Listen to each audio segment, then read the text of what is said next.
ಈ ಮುಕುಂದ ಮತ್ತೆ ಅವನ ಫ್ರೆಂಡ್ಸ್ ಶ್ರೀಮಂತರು ಕಾಣ. ಹೇಗೆ ಬೆಳೆ ಬೆಳೆದಿದ್ದಾರೆ ನೋಡು. ಅವರು ಬೆಳೆಸಿದ ಬೆಳೆಗಳು ದನಿ, ಅದಕ್ಕೆ ಬೆಲೆ ಚೆನ್ನಾಗಿದೆ. ಸ್ಥಳ ಲೀಸಿಗೆ ತಕೊಂಡು ಕೃಷಿ ಮಾಡಿದ್ದಾರೆ. ಮುಕುಂದನ್ ಸ್ಟಾಂಪ್ ಅಂಟಿಸಿ ಕೈಯಲ್ಲಿ ಕೊಟ್ಟಿದ್ದಾನೆ. ದನಿ ನೀವ್ ಹೋಗಿ ಕಡ್ದಾಕಿ, ನಾನ್ ನೋಡ್ಕೊಳ್ತೀನಿ. ಸಾಕು, ಅದು ಸಾಕು. ಏನಿಲ್ಲ ಅಂದ್ರೂ ಅಲ್ಲಿ ಬರೋ ದುಡ್ಗಿಂತ ಇದೇ ಜಾಸ್ತಿ ಆಯ್ತಲ್ವಾ?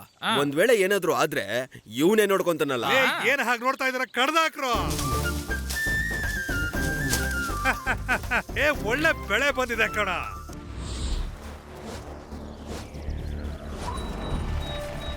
ಅಲ್ಲ, ಮತ್ತೆ ಕೆಲಸದವ್ರ? ಬೇಕಾದಷ್ಟು ಕೆಲ್ಸಗಾರರು ಇಲ್ಲೇ ಇದ್ದಾರಲ್ವಾ?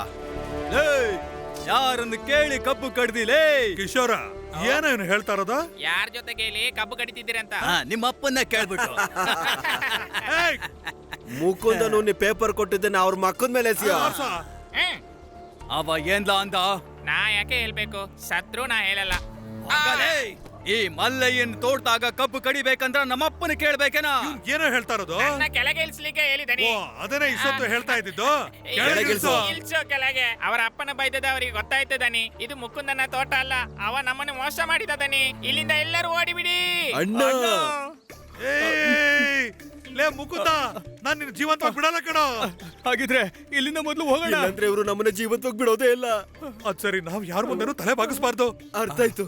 ಓಡ್ರೋ.